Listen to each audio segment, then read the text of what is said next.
The latest tech. I'm Alexa. I can answer your questions. Interviews. And we are evolving, and we are seeing an amazing opportunity that's happening. Accessibility. Accessibility is one of our core values. It's even a part of our mission statement. This is DoubleTap TV.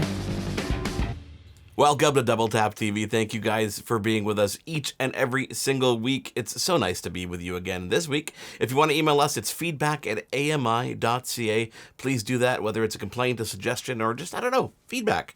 Do it. Feedback@AMI.CA. On Twitter, we are at DoubleTap Canada. Use that hashtag, which is AskDoubleTap, and we promise to get to your questions on or off the air. I am Marc Aflalo with Stephen Scott by my side each and every single week. Stephen, a fun topic this week, and one that I never thought we'd necessarily tackle in this way, and that is gaming. Gaming specifically because Forza Horizon 5, that's the version, right, is fully accessible to people with visual impairments. Well, let's just stop and take that in for a second, right? This is a driving game that's accessible to blind people. Okay, just let's try and wrap our heads around that for a second, okay? It is incredible. And, you're absolutely right. Talking about gaming, in my years of talking about accessible tech, we've very rarely touched on the subject of gaming. At least, we've maybe talked about the kind of echo games, those echo games that you get because they're all, of course, audio-based. Oh, you do have those RPG games, some text-based games that people love and blind people love to play. But when it comes to console games like your Xbox or your PlayStation 5, it's very unlikely that we would have ever touched on that. Now we can, because more and more of these games are starting to become accessible. This recent game, Forza Horizon 5, I must say, took a lot of us by surprise. But yeah, it is a fully accessible game for blind and partially sighted people. And note I said blind people as well. So we've got two incredible guests joining us this week. One directly from the mothership themselves over at the Xbox Game Studio. And we've got, of course, our friend of the show, Cortney Craven, is going to be joining us, talking all about the experience of, actually playing this game first person. I mean, you say caught by surprise, but I don't think that is even an adequate way to explain the surprise that comes into the concept of a driving game where you can go 200 plus miles per hour and do that while getting audio cues and feedback. Now, I've played this game first person. I've played this game with a steering wheel, with a controller, and I'll tell you, it's not an easy game when you can see what's going on. Yeah. Have you had a chance to play it yourself, Stephen? No, because no one will send me or let me buy an Xbox Series 5 or whatever it is, Xbox Series S, or I can never work out. You need to tell me which is the best Xbox to buy. Xbox Series X is the latest version that we're on. That's the expensive one. one, We'll take care of that for you. We're going to have to take care of that for you because more and more, Stephen, I think this is just the start of a trend that we're going to see. I mean, we saw The Last of Us Volume 2, about 2 years ago, I think it was. Steve Saylor was on the show, and he talked about that game and that experience that really moved him to tears to be able to not only consult on that game, but actually be able to play it for the first time. So I can only imagine his reaction or other gamers' reaction who have low vision when they can play a game of this caliber. Really, it honestly blows my mind. Well, yeah, and I think it's the how, isn't it? Because, you're wondering the same question I'm wondering. Normally when we have these chats, I always feel a bit smug going, well, Mark, of course, it should always have been accessible. But actually in this one, I'm like, how on earth do they make a game like this accessible to blind people, right? How am I supposed to be able to drive a car at 200 miles an hour without going straight into a wall? These are the kind of issues that come up against with these games. You can maybe say there's audio feedback that you can use, there's certainly audio cues, but at that speed, how do you know where the corner is? How do you know how tight the corner is and how to navigate it and how much you need to brake and, of course, other cars? So, all that, it's very interesting. I'm really looking forward to getting into the chat today. Cortney Craven, they're deaf, so, that's going to be interesting to talk about from that perspective. But of course, we're going to hear all about Steve Saylor's views, Sightless Combat as well, another prolific YouTube gamer out there who's totally blind, and Ian Hamilton as well, a well-known face. He's been on our show as well, talking about gaming in the past. We're going to be talking about all these guys' experiences of playing this particular game, and also finding out more about caniplaythat.com, because I want to sort of question Cortney on how useful this site is going to be in the future. Is there going to come a point where, the question, can I play that, is just yes. And that's great. That's that website gone. one down. Because that's what's going to happen, right? I guess that's a good goal, though. Yeah. Isn't that a good goal, Absolutely. though? To have a site like that actually randomly disappear because everything is playable, and this is what I'm curious to know what your opinion is, because this is something that you can't go back on, right? A game like Forza, where you have so many elements at play here, making that accessible to someone who's blind. Once you've done this, there's nobody that can come up and say, I can't make my game accessible, because there are always ways to make a game accessible. This is something you can do. And when a game like Forza pushes those limits and actually delivers something to that extent, I can't imagine another type of game. I think Flight Simulator, think of any Mario Kart, any game that's out there. I don't think they have an argument in hell to be able to say, no, we're not going to make this game accessible. No, and also, I think we all have to accept the fact that we're going to be talking about games moving forward being more accessible. That is, I think, the right demand to make of game developers and these companies, to say, look, from this point forward, clearly Microsoft have the tools, clearly these other game studios that are developing games like The Last of Us Part 2 are capable of doing it. So go talk to them. If you don't know how to do it, ask, talk to the disabled community. Go to websites like caniplaythat.com, speak to the experts. Can I Play That's just one website of many, but the fact is, these websites exist and they are fantastic resources for developers to talk to disabled people. I mean, wow, there's a unique idea, right? Let's talk to a disabled person and see what they think. Well, believe it or not, that is a crazy idea in our world at times. And it shouldn't be. So, go speak to disabled people, talk through these kind of groups, talk to people like Steve Saylor, Ian Hamilton, and others, because they will tell you what they need in the games, and they'll also point you to the resources like these developers, like Microsoft in this case, who have taken a game that you would not think at all. If you'd said to me 5 months ago, do you think a game like Forza Horizon 5 would be accessible? I'd say, no way. And that's me as a blind guy who advocates for this all the time. But I wouldn't expect that to happen. But it has. So you're absolutely right. The genie's out of the bottle. It can't go back in. So let's find out what Cortney has to say about it, and let's find out what Microsoft has to say about that experience after we take a quick break here on Double Tap TV. He is Stephen Scott. I am Marc Aflalo. We'll be back in just a moment. For more great Double Tap TV content, visit AMI.CA/DoubleTap.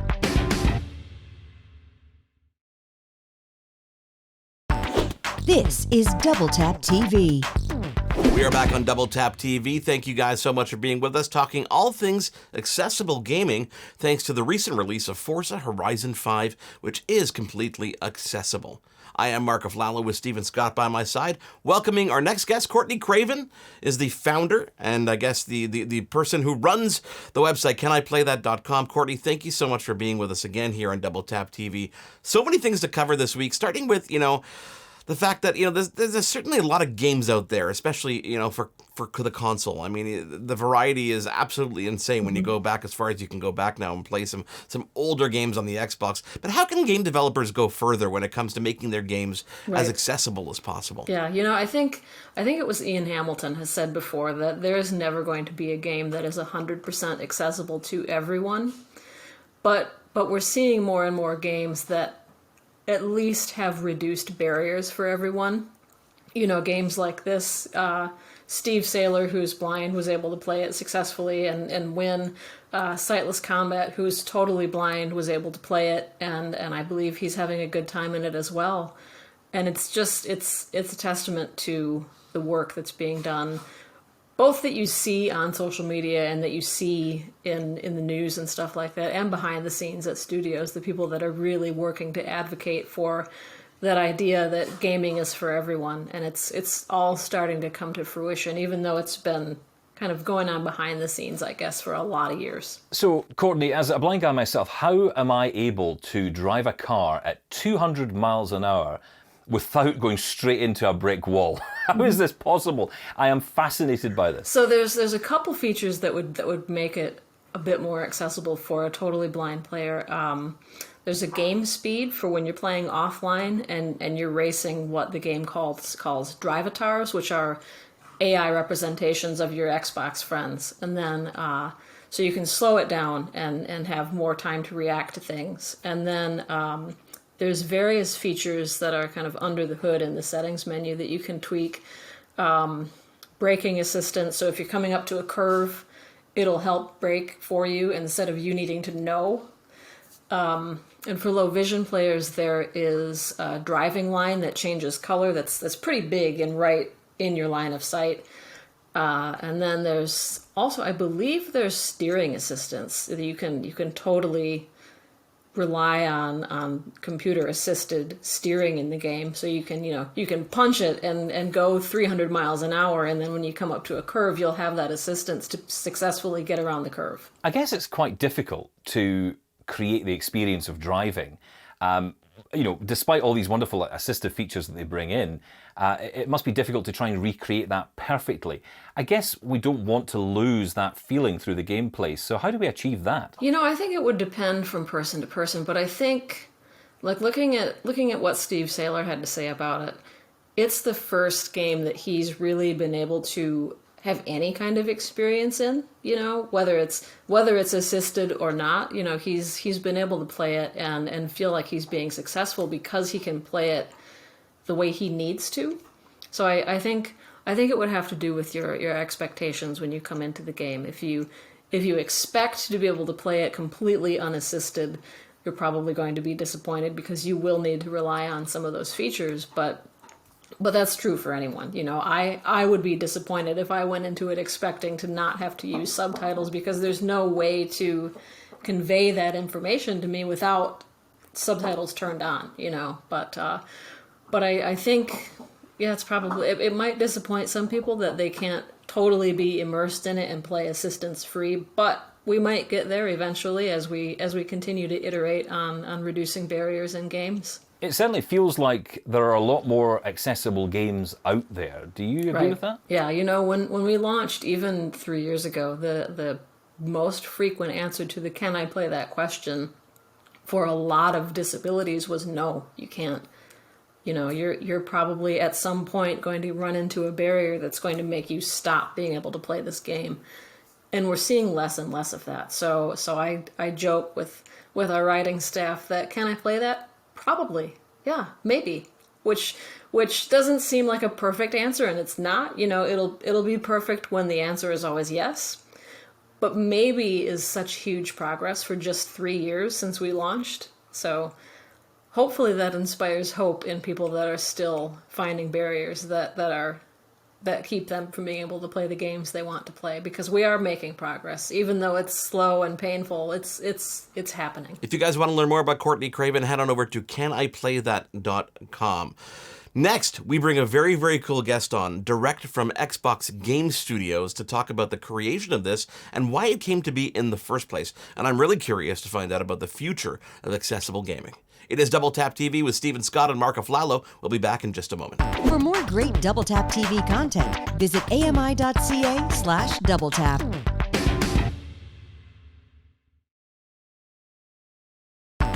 This is Double Tap TV. We're back on Double Tap TV. Thank you guys so much for being with us this week, talking all about accessible gaming, a topic, Stephen, that I never thought we'd be talking about on this show, but here we are talking all about accessible gaming. So I'm going to bring on our next guest without further ado. Her name is Tara Voelker, and she's the Xbox Game Studios accessibility lead.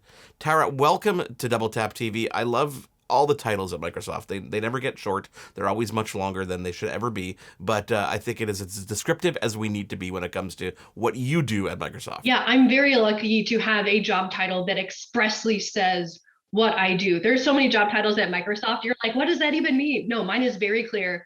For Xbox Game Studios, I am the accessibility lead. Nice and simple. I've got to ask you this question before we really dive into the meat of things here, which is, could you have ever thought that the day would come when a game like Forza Horizon 5 would be accessible? No, but at the same time, if you would have even asked me a few years ago if my job were a job that would exist in the future, I would have said no. So obviously I wasn't dreaming big enough in either regard.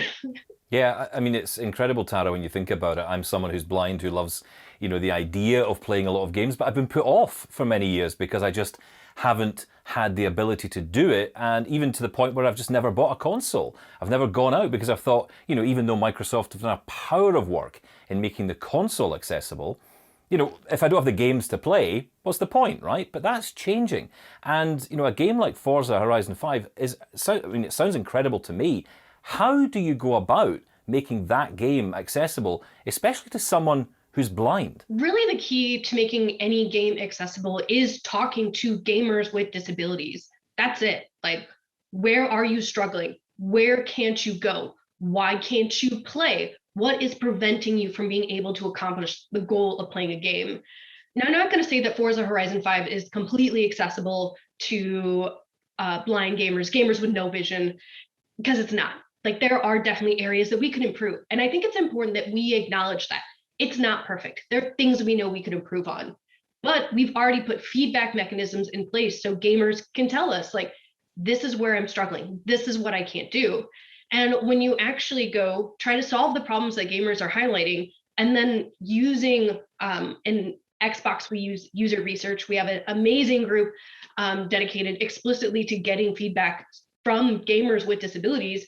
We can then learn, like, did we actually meet this goal? Did we miss it? Do we need to go back to the drawing board and try again? And honestly, that was the key to the success, is just literally working with gamers with disabilities to try to meet their needs. Let's talk about that drawing board for a second, because before you go back to a drawing board to try to fix something, where did this start? Like, you've got a lot of first-party games at Microsoft. So where do you look at the catalog and say, Forza, let's make that accessible? So what I absolutely love about Xbox Game Studios is all of the studios, they're all kind of in competition with one another. Like, they are constantly wanting to, like, one up the other studios. And so Gears of War 5, when it came out, had made a lot of improvement in terms of accessibility. They had patched in features for deaf, hard of hearing folks that were making massive changes. They had started investing in the no to low vision space. And after seeing, Gears 5 and the Coalition kind of set this new benchmark internally, Playground Games and Turn 10 Studios, they were like, okay, well, we're going to beat you. And that was kind of literally how it started. Like, they wanted to be the cherry on the top of the Xbox Game Studios sundae. And they decided to hold what we now call inclusive design workshops, where we work to bring in several different gamers with disabilities directly into the studio to have a 2-day workshop. The first day was all about learning, education, literally talking to these gamers themselves, and asking, like, what driving games do you like? Well, why do you like that game instead of our game? Oh, if you could change one thing, what would it be? And learning again about what was working for them, what wasn't. And then the second day was all about ideation. Once you know what the problem is, you can try to fix it. And so many of the features that you see in Forza Horizon 5, including the ones that will be patched soon, such as the American Sign Language and British Sign Language available in the cutscenes, those are direct results from things that these gamers were highlighting in this workshop that we had at the start of development. So that was actually, as we were winding down Forza Horizon 4, we had that workshop so that as we were ramping up on Forza Horizon 5, we would be able to have all of that knowledge early so we could actually get it into the product.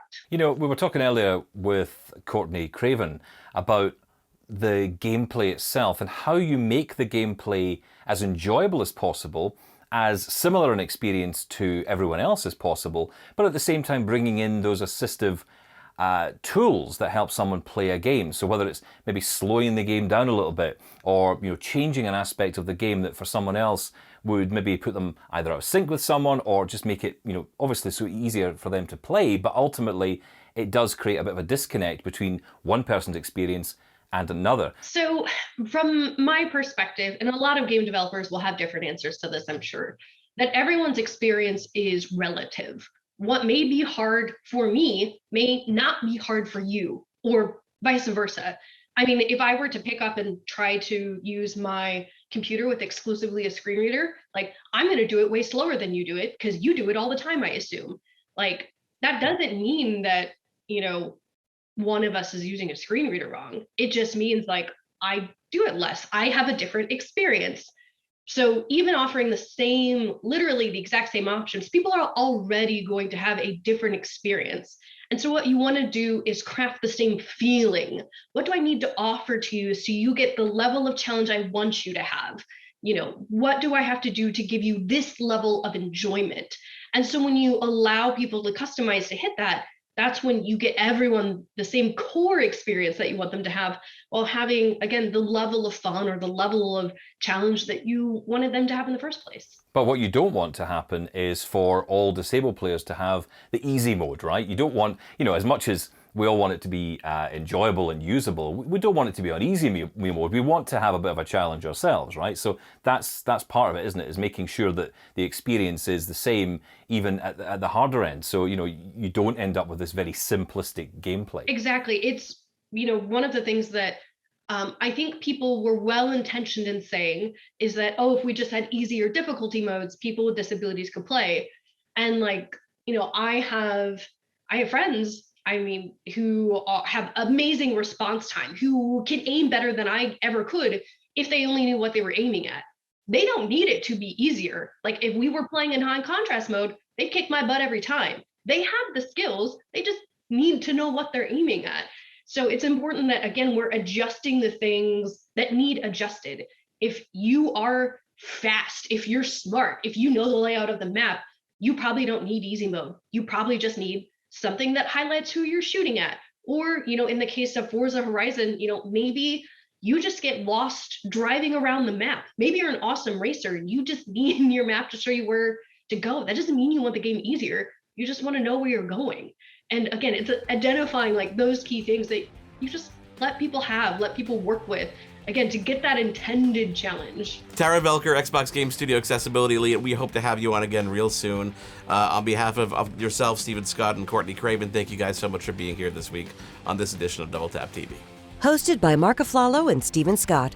Editing Jordan Steeves and Marc Aflalo. Voiceover Anna Vicino. Integrated Described Video Specialist Ron Rickford. Coordinating Producer Jennifer Johnson. Director Production CARA Nye. Director Programming Brian Perdue. VP Content Development and Programming John Melville. President and CEO David Arrington. Copyright 2022 Accessible Media Inc.